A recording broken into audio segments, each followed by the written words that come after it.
to Beyond Words podcast. I'm Johnny. And I'm Gemma. And today we wanted to sort of continue the conversation about cosplay, but specifically kind of delve into plus-size cosplay and what that sort of involves and brings in with us. We're both cosplayers ourselves, and as you can tell, they're plus size. Yes, so we just wanted to sort of like have that sort of in-depth discussion and stuff like that. Yeah. First thing I want to say is anybody can cosplay anything. Yeah. Whether you're big, small, whatever size is, whatever gender, whatever you sort of classify yourself as, any character, I think you can cosplay. Yeah. It's like, I'm not going to discuss sort of some of the things like, you know, I hate to say cultural appropriation today and stuff like that, because that's always a funny subject in cosplay, but it's one of them that size-wise and stuff, if anybody wants to cosplay whatever character, whether the character's skinny, whether they're big, I want to kind of get that out the thing. I think anybody can cosplay anything. Yep. Yeah, it's like, so do you want to start off and maybe explain some of your experiences of choosing characters being sort of stuff? Yeah, I tend to go with characters that I kind of feel close to and something that I'd enjoy doing or something I love. It doesn't matter what kind of background it's from. So I've done quite a few anime ones, and anime characters tend to be quite slim, but I still go for it. And I've never had anyone complain. Actually, I've had people praise me for it. One of my favourite kind of characters, though, is actually a male character, and I do a femme version of it, which is Beetlejuice, and I have several variations of that character because I love it that much. And the character of Beetlejuice is quite a slim character in a skinny suit, I suppose, isn't it, sort of thing, but you do your different take on it and stuff like that. But I think with someone like that, though, it's more about the makeup and the persona. Yeah. To capture the character rather than, I think that's why I enjoy it so much, because there is no kind of boundaries on that. You can really push it and do whatever you want with it. See, whereas me, I've tended to stick with more plus-size characters to sort of be... Yeah, a lot of plus-size kind of cosplayers automatically go that route anyway. So I've done like Bane and Kingpin, sort of big character. I mean, I have a Baymax, but that's more of a foam suit. Anybody could fit in that and wear it, sort of thing. But when I sort of skins on show and bodies on show, it's more... I tend to go for the bigger, bulkier guy characters anyway. Yes. But then saying that, I did Ursula.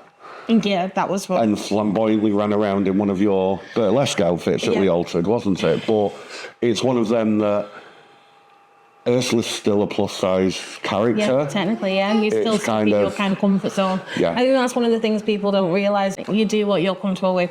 For those listening, you might randomly hear a child in the background. We have our 2-year-old with us at the moment as we're filming on a Sunday. Yes. So... I mean, I've always sort of had that kind of thing that I would never do, like a Spider-Man cosplay. Yeah, that's personal preference, though. I've seen quite a few plus-size people do it and rock it. But no, I'm not saying that you can't. It's just that's my own personal thing that I don't feel... I say that I don't feel comfortable in like a latex suit, but I have done Mr. Incredible. Yeah, but I did Mr. Incredible blue suit, which is kind of in the film where he losing weight. Spider-Man. In the recent one, in the multiverse, is obviously Peter Parker's, the older generation one. A plus-size version, then you've got one there for you. Yes. But there is no thing. I mean, I've got quite a few Zentai suits, but because I feel uncomfortable with the bottom half of my body, I tend to wear them with skirts. That's a personal preference. Yeah.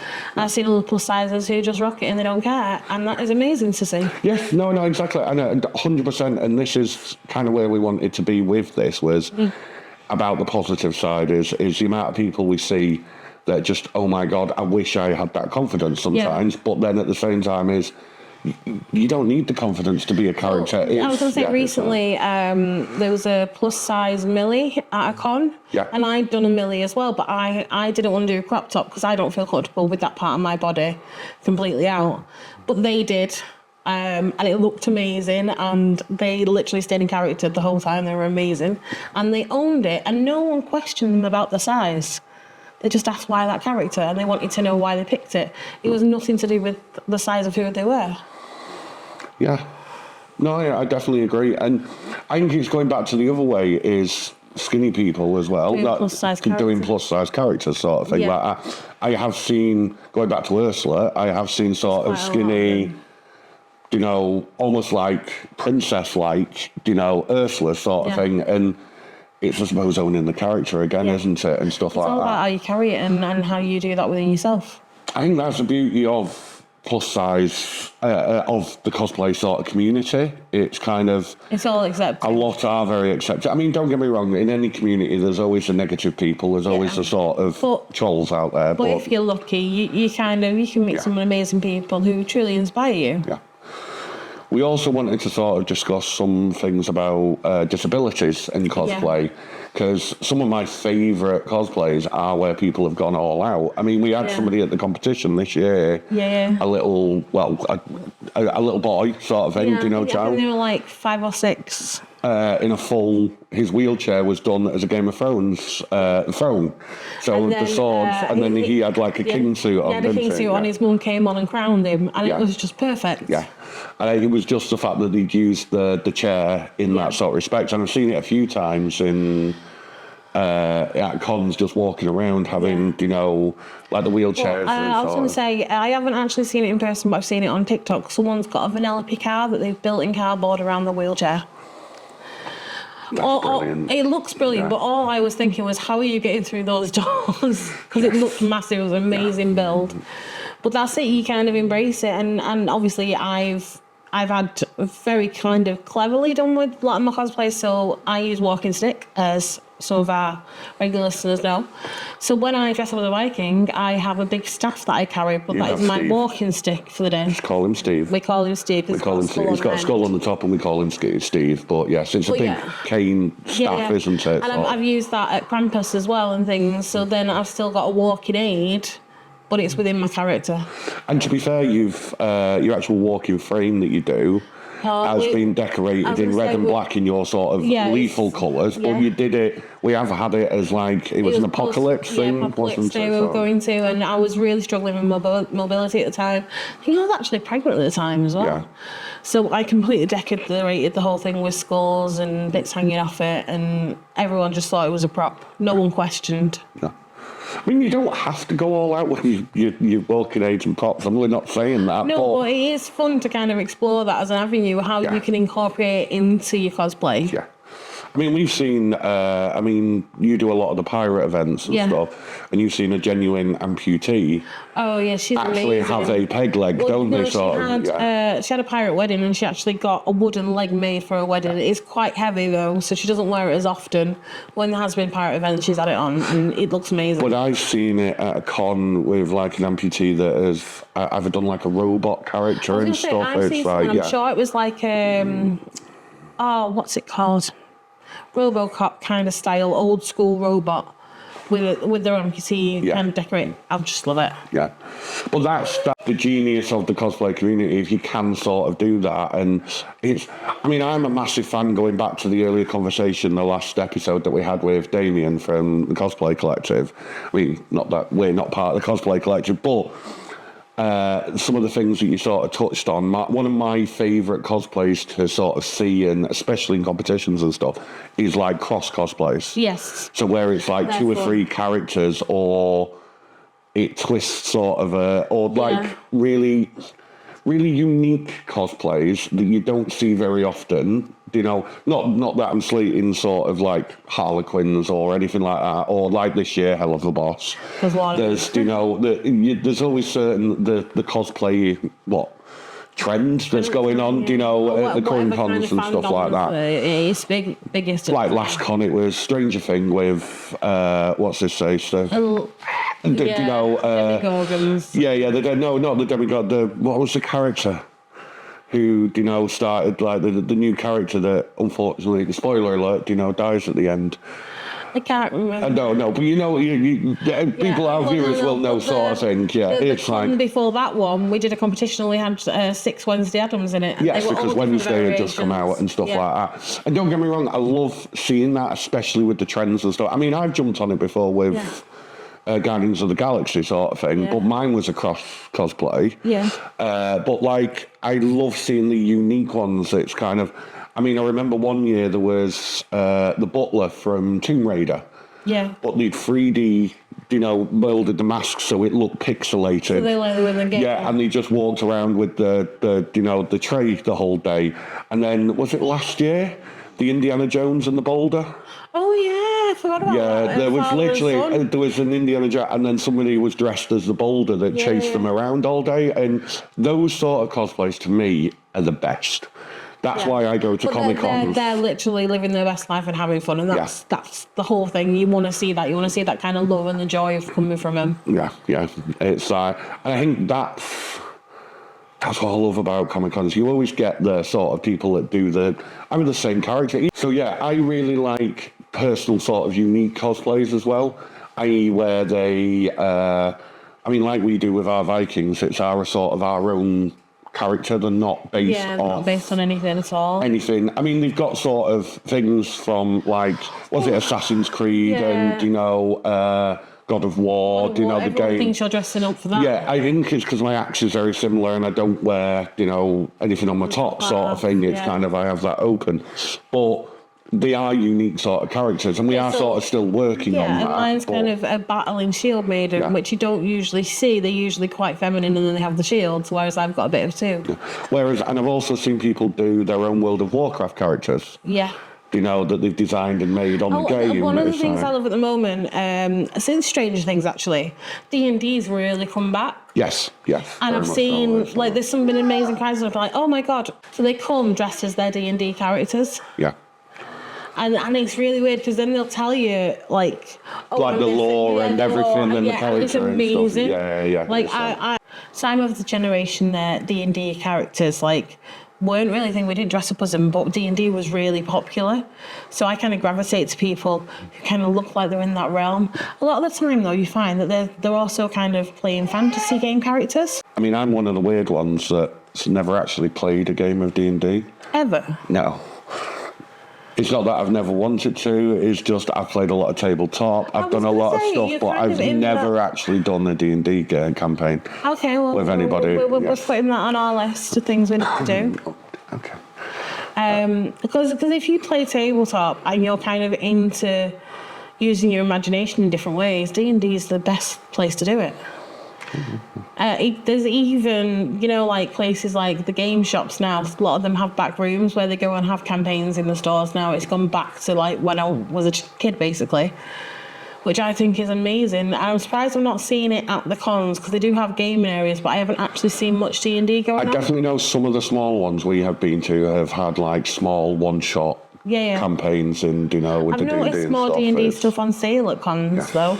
Oh yeah, because a lot of the stalls now are doing 3D printed dices or wooden dice rollers. And years ago, it was so hard just to get the stuff. You had to get it kind of ordered online or to a specialist, and now you can get it everywhere. All because of Stranger Things. Who'd have thought? Well, Stranger Things, I think it's always been there in the background, but Stranger Things propelled it back to... Yeah, and the new generation are into it as well. Yes. Which reminds me, one of the biggest cosplays that happened, was it last summer or the summer before? Can't remember. Eddie Munson. That's who I was talking about, the character. Yes. Well done. Hey, I got the name. Right. Took us to the end of the sort of show. But yeah, it's but like I said, everybody was running around with guitars or doing the face. And I mean, I think there was a Eddie Munson meet up at the MCM, and it was and they had a whole Stranger Things kind of backdrops and stuff like that, didn't they? So a friend of mine actually makes them, and I didn't realise that's what he did until we got to the con, and I was like, oh my God, I know you. And he's from the steampunk scene, and there's a crossover with Strange Things in the steampunk world, which I didn't think would happen. But even in the TikTok Fest, there was an upside down backdrop because we got some pictures of Vikings on it and stuff like that. Which is pretty cool. But yeah, we're big in the cosplay community. It's why one of our sort of focuses as photographers in the studio is we do run cosplay days and work with cosplayers and stuff like that, because a lot of people who cosplay only tend to get some pictures done at cons, and nothing against the photographers or anything like that, but they're very sort of, you're working with harsh lighting or natural lighting, and it's very click and go. I mean, some of the photographers we actually follow ourselves to those events, and we respect them. But what we find is a lot of cosplayers aren't always happy with those pictures because they're sweating and they're stressing out. Or something's broke on the cosplay, or, so everyone's watching in the area. Because sometimes you're literally on the floor in the centre of the cons. And then next thing you know, everyone's there, and you get loads of randomers taking your picture as well, and it causes a lot of stress. And what I found a lot in the cosplay community, a lot of them are neurodivergent, and they don't want to have lots of attention. That's not why they're wearing the outfits. Yeah. One thing I would recommend as a photographer of cosplayers and somebody that cosplays ourselves is whenever I get into a character, yes, I know the characters most of the time and stuff like that, is I have this thing where I practice 2 or 3 poses just before the con. Yeah. So in a mirror. So then when I'm coming to take a picture, so if anybody asks me for a picture, I've got them go-to poses that I can just go, bang, get it out, or this one. So then if I am feeling a bit self-conscious or a bit nervous, I know which one to go to. I mean, you said it's quite a modelling trick. Yeah. So I always, if, for a particular shoot, say I'm going pin-up, whatever, I'll make sure I have at least 3 or 4 poses that will work for that style in my head before I get there.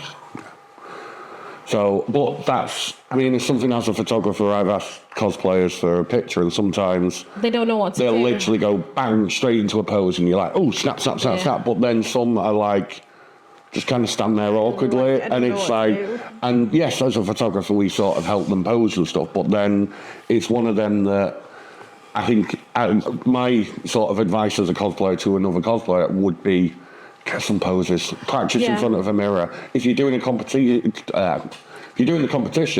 practice walking up on stage and doing a pose, and then we did some video footage which you can find on our YouTube channel of a cosplay competition, but not everyone made the video because most of them that didn't make the video just walked across the stage. They didn't actually do anything. Or someone even ran across the stage. It's like, it's kind of, but just, I know it takes confidence. I'm not saying that people, in the moment, you kind of, you just get up there and tunnel vision, done. Yeah, and it's like, and you're obviously on stage to see you sort of, and they just kind of, right, I'll get to the other side as fast as possible. But we all want to see your costumes. The audience wants to see your costumes. It's like, especially if it's for a competition, because then if you're literally running across that stage, you're not going to place. Yeah. But I'm not saying we need a full minute dance. I mean, some of them are great when they do that. Don't get me wrong. It's like, a lot of them you can't get photos of because they're too fast. But it's one of them that it doesn't. I'm not saying that, but just confidence on the stage, front pose. That's your 2 time poses, to shine. done. Yeah, and everyone can see your outfit. Everyone can see. I mean, some were great at it. Don't get me wrong. And I'm not saying people were bad. Everyone was amazing in the competitions, but. Some people had the nerves got to them where they've dropped props or they've not done the thing they wanted to do, and then they freak out and kind of go off. You can see it. And all I want to do when I'm sat there as a compere is go and hug them and say it's okay. But ultimately, that's their time to shine. But I know for a fact our championship winner this year at Liverpool. Yes. Aloy. Yes. When he was showing the judges, so in the pre-judging room, when he was showing the judges, his bow broke. Oh, I didn't know. And he managed to not fix it, but at least get it so it looked okay for the stage. Yeah. It couldn't be fully drawn back because it had broke. He said basically it was something that... it's only because I'd had the conversation while he was waiting outside that he was basically saying he'd managed to make it look okay, but it wasn't going to be fixable until he got home with his printer and, the foam and stuff like that. But he still went on stage and owned that, even with his prop broke, that he was upset about, because he was sort of upset. And then to win the championship, even though he had a broken prop. It was his first proper build. Exactly, but the judges had seen the work that had gone into the outfit and the bow, and it's only because the judges had asked him to fully extend his bow that one of the pieces had snapped. So but that just shows you can have something broke. I mean, I've tripped over on stage before now because I've not been looking where we go. Yeah. I had to be very careful getting people on stage this time because there was actually steps, and the people like Captain Caveman that you mentioned and a few of the others that were in big suits with big feet. Can't see. You can't as doing Baymax in a mascot suit, I can't see for about a circle radius around me because of the headpiece and the mask. So it really struggles to sort of, is why I need a wrangler and a helper, because it's perfect size for walking kids and stuff like that. But yeah, that's why we enjoy the competitions and stuff like that. And it's why, even though I'm normally running around, getting people into the queue, taking pictures, video, I'm the one that kind of does all the headless chicken running at the competitions while you're just swanning it, sat there on stage, chilling out. Yeah, it's like, I'm winding you up. But it's one of them that I love seeing the entrance, even though I'm normally tired and frustrated because something's gone wrong and somebody's asked me 15 million questions of where we can mark, or the security of the event has told us to move the queue because it's in the way of this, and I'm normally sort of dripping with sweat, sort of stressed out. But that moment, watching people go on stage and doing what they do, especially when you're kind of seeing them beforehand being really nervous, and they get up there and they just own it. It's like, awesome. Well, like this year, every one of the champions, I took them to the pre-judging room. I ended up standing with them in the queue, stuff like that. And every one of them was like all meek and sort of, I'm really nervous, it's either my first one or I'm not sure if I should do this, and it's like, I've worked really hard but I don't know, sort of thing. To then see them all on stage, the foam armour one, can't remember her name off the top of my head, but came on stage and did a Viking sort of cry at the front of the stage, and like Pyramid Heads, who, was nervous going into it again because it was her first. She'd done the masquerade, but she'd not done the championship. But then seeing her be in character, just walking across the stage. It was creepy as hell. It was amazing. It was just like, I kind of was there at the side like, but I couldn't. That weekend was really good for me though, because obviously I'd seen them previously as well at other events, and I've seen their growth. So they did that for the championship, and then the following day they came back as a princess. Completely turned it on its head. And I didn't realise it was the same person straight away. That's the genius. I did, because I was talking to them without the head on, but whereas you on stage didn't see the I didn't know it was the same person. But that's why we love doing the competitions. Is why we sort of. Like Damien, when he sort of asks us, and we kind of like, as we can't do it, we're like, go on, let's do it again. Let's do it again. It's 2 hours where we can't fit. It's 2 days where we can't feel our feet. We're tired. We don't eat right. We don't drink right, and we're just sort of like. And to be fair, there was a few times snapping at each other, but it's like. But we spend more time making sure the cosplayers are hydrated and have looked after themselves rather than looking after us. And just get better. But it's so worth it. Fine. I mean, I wish I could cosplay at these cons with the competition, but I've not found a way to even do a casual cosplay. So like the last few times I've done casual cosplay, and yes, it's been easier to move around and get things done and kind of muscle in and help where I can, but I think moving forward I'd want to cosplay more because I feel underdressed next to these amazing costumes. That's a personal preference. I just can't run around and we did have, for the Sunday you were going away, your Viking, wasn't you? So we had that in the hotel with us, but then it was like, it's too hot. I'm not going to manage that and looking after everyone. So we decided against it. But I think to sort of sum it up is we love cosplay. As photographers, as cosplayers, as singer, anybody can cosplay. Just go out there and just do it. If it's something that you're interested in, going back to the other conversation on the last topic that was touched on, I'm not a maker, I'm not a crafter, I don't make foam, I'm a duct tape sort of guy. Like, literally my bane was, I did do a bit of painting, but it was a lot of EL wire, if cosplayers would know that, but it's like an electronic wire that plugs into a battery pack that glows with a lot of duct tape and bottles to make the sort of tints. So bane, duct tape, lights, that's that sort of thing.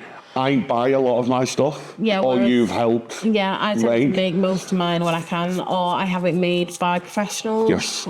Well, don't get me wrong, I've had the same, being made by sort of, it's not always just an Amazon job. Yes. But it is one of them that there is no problem with just buying your cosplay. No. All I would say is if you're going to buy, is tweak it. So it's not the run of the mill. And try buy a higher quality version because it'll last longer. Like the basis of my Viking, the very basis of my Viking is a fancy dress. Is a cheap fancy dress Halloween sort of shop that we've added to. That just, it basically covers the commodities, sort of like pants and then an undertop. But even the undertop I don't really wear now. No, and it's like the base of some of the cape was some of the fur that came with that. But it's one of them that we've just sort of, we've used that as a base and then kind of cut it and shred it and, added to it. More items over time. A lot of my cosplays originally were bought and then I started to make more and I got more into that side. I've not quite got there with the foam yet, but I have the foam in my studio and I just need to get around to trying it. I've always been a bit dubious whether I could do it or not, but after having some conversations with people at the last con say, well, this is my first time doing it, and I was like, whoa, it is possible. And then I've actually followed some of them online and kind of seen some of their hints and tip videos. That's one of the good things as well. The community is really good. I know we're on it, but YouTube is your friend. Oh yes, definitely. Yes. Actually I interviewed Luke. Oh yeah, Corruption Cosplaying. So his big armor build, a lot of that he got through YouTube. Yeah. And kind of makers videos. Because when he first made it, it was his first build. Yeah. But obviously he's added to it now. It's not been 3 years, 2 years. Yeah. He's sort of done it. And he's been added to it. He's created like the spikes and I know the claw that he's added to it recently and stuff like that. And he's working on more, like he does 3D printing now with it and other stuff. So it's one of them, get that sort of basis and just go out and do it. Even if it is just a shop bought Amazon, I don't know, Elsa dress or something like that. If you want to do Elsa, go out and do it that way because it's probably the cheapest. It's more about earning the character. So I just got a flash. So one of our cosplay collective, very, very big, bulky man. Tomo, I have seen him dressed as Elsa. Yes. But it's one of them, just go out and do it. And then, because once you've met and you've been in the community, you will get that inspiration. Yeah, and what you find with the community is you kind of find your tribe. You find the people who are on the same level with you, especially when it comes to fandoms. Yeah. So we'll finish it there. Yep. Hopefully you've enjoyed this random rant of us two just talking about cosplay. And like I said, we're really sorry you can hear our child in the background. And there's maybe some cuts in it because of power cuts and different things like that. I think today is definitely if it can go wrong, it will. It will do, yes, yeah, it's that. But please like, subscribe, follow us, and just thank you for being there. It's like, enjoy. Listen.